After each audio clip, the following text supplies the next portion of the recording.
everybody, welcome back. Thanks again for stopping by for probably part 2 of Tales from the Hinterland series. I recently just did a video talking a little bit about it, but I actually wanted to read you guys some of these spooky and disturbing tales. I don't think I did the book justice in explaining just how different and how eerie some of these tales are. So I wanted to do that for you guys and read some of my favorite, or at least the ones that I found pertinent to the stories.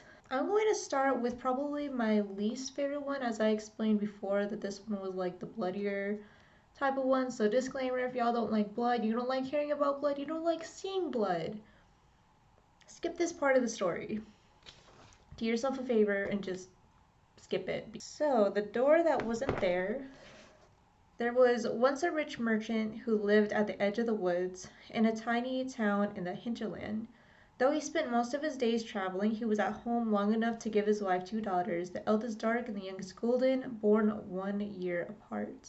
Their father was distant and their mother was strange, often shutting herself up in her room for hours. Her daughters could hear her speaking to someone when they pressed their ears to the door, but only the eldest, Anya, ever made out an answer. The voice she heard was so thin and rustling she could almost believe it was the leaves against the window. On a winter's day when Anya was 16, their mother locked her door and did not open it again. After 3 days, the servants broke it down and found an empty room. The windows were shut, winter howled outside, and the woman was gone. But she left something behind. On the floor, in a puddle of blood, a bone dagger.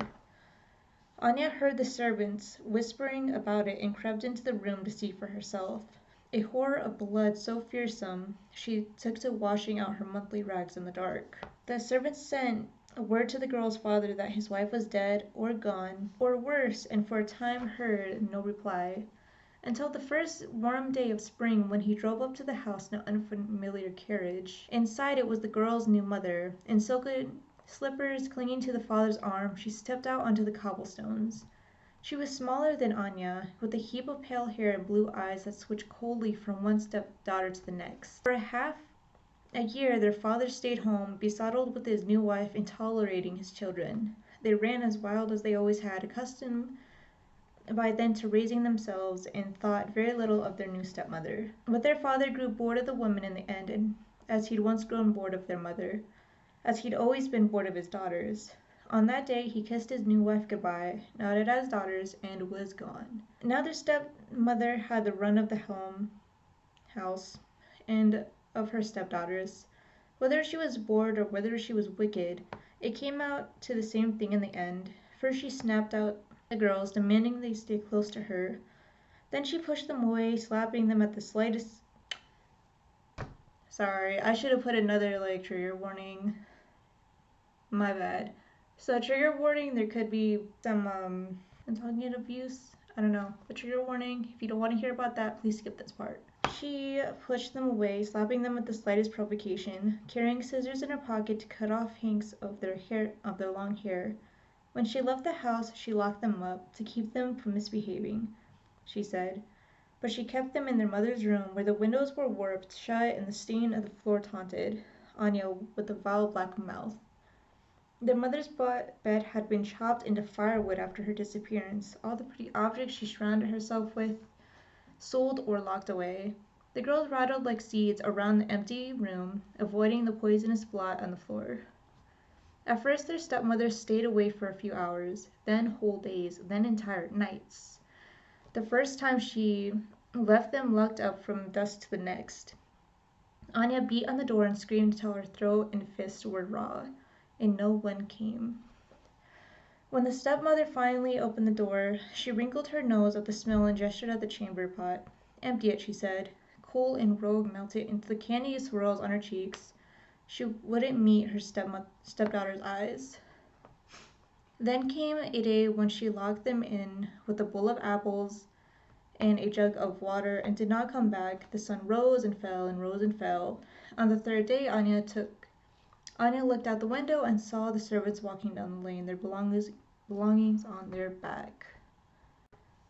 The house was empty, the apples were eaten, the water long gone, the window wouldn't open and the glass wouldn't shatter, even when Anya smashed at it with her boot. That night the sisters lay together in the middle of the floor, trying to keep each other warm. Lisbeth was sunk in shallow sleep when Anya heard a sound she'd nearly forgotten.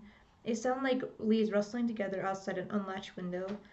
It came from the bloodstain on the floor. Slowly she inched her way toward it, resting her ears over it, holding her breath. It was deep, deep in the night when the rustling resolved into a voice. "You will die," the voice told her. Anya rolled away angry. "I know," she replied fiercely. In her mind, "We're half dead already." "You will die," the voice said again, "unless." And it told her how she could save herself and her sister, how she could remake the world just enough so that they could live. It would take blood.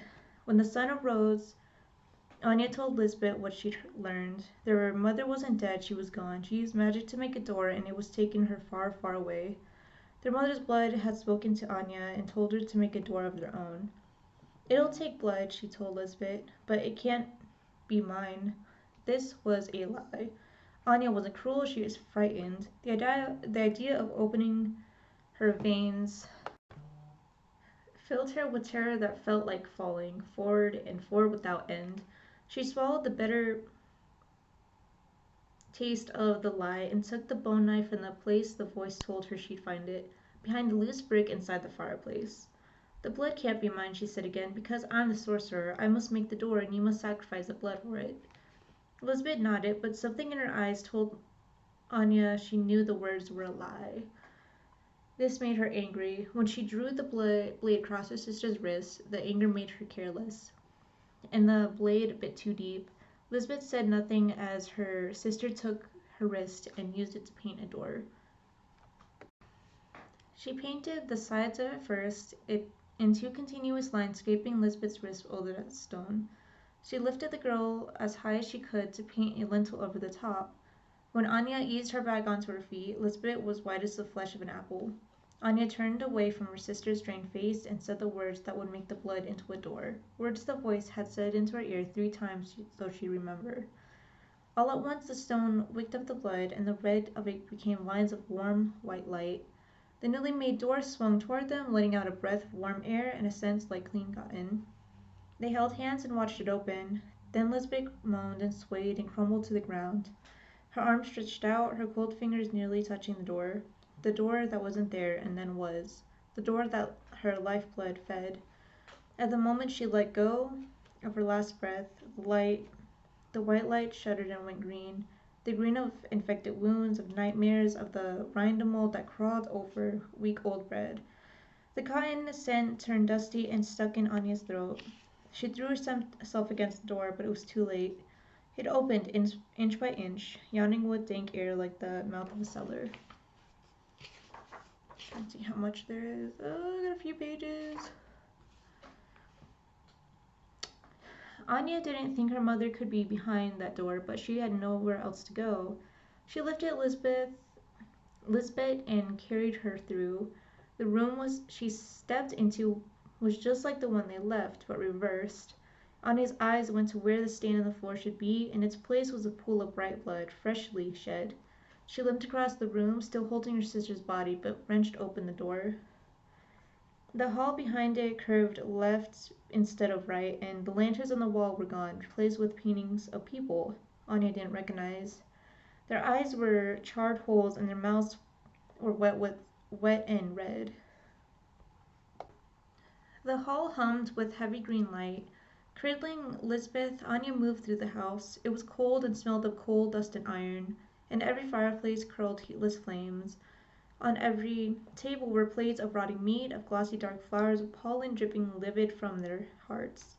When she opened the front door, she saw the sickness spread beyond the house.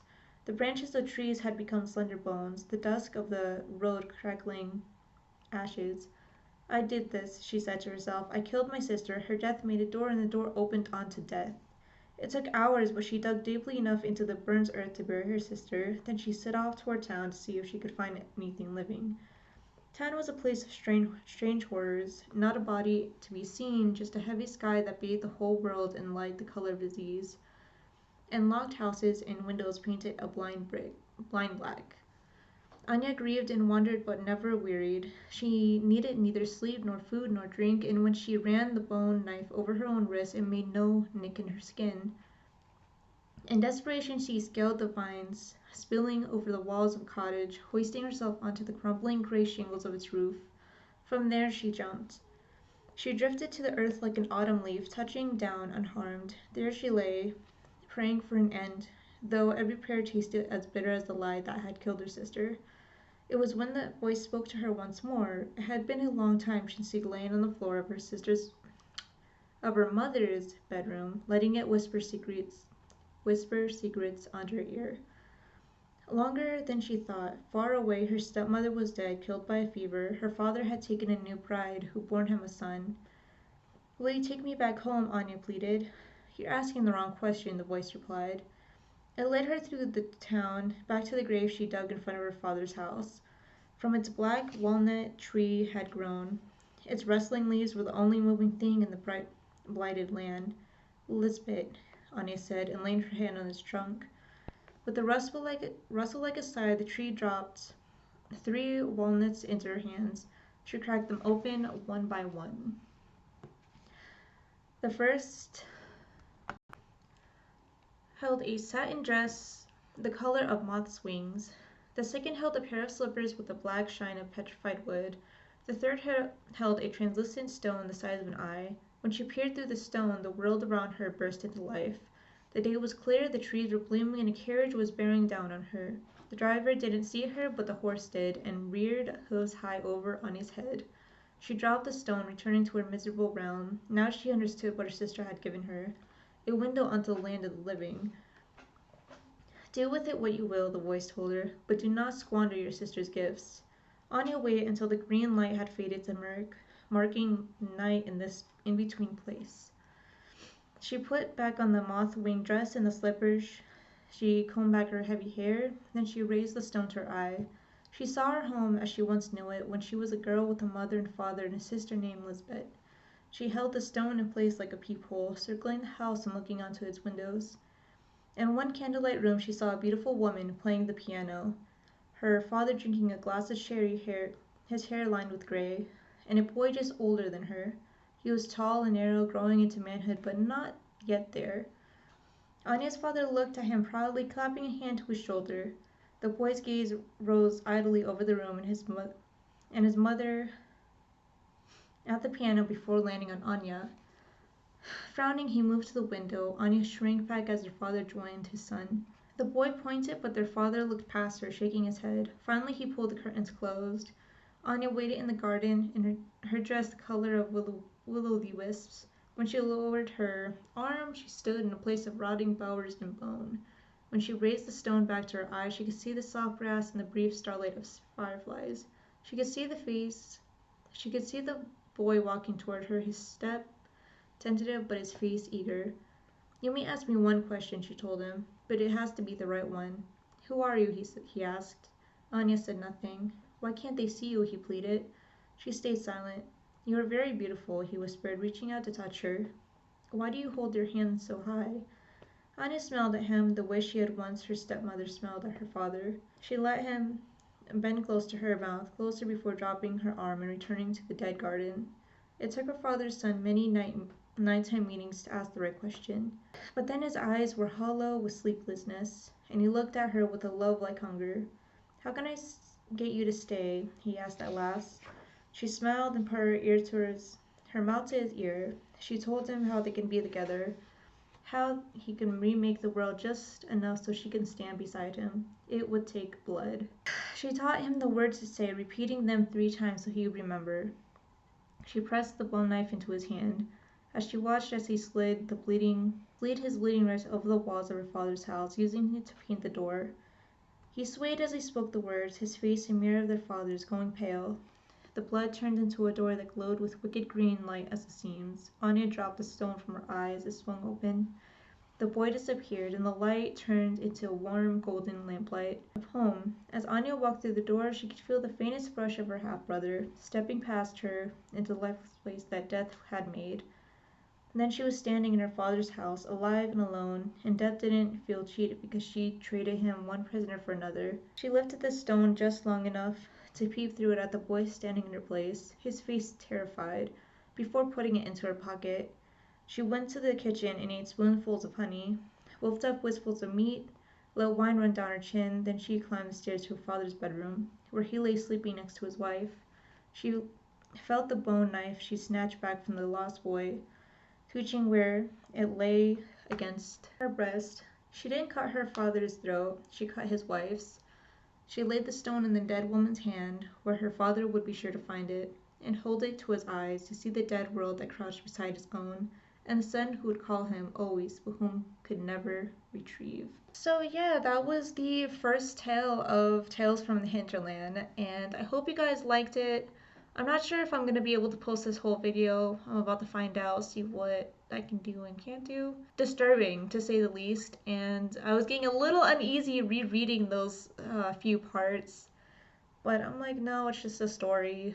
But reading about blood's one thing, but anyway, I'll be sure to put a disclaimer in the description. So yeah, I think I'll leave it at that. Again, thanks for stopping by, and let me know what you guys thought of the tale, one of many tales from here. So, bye!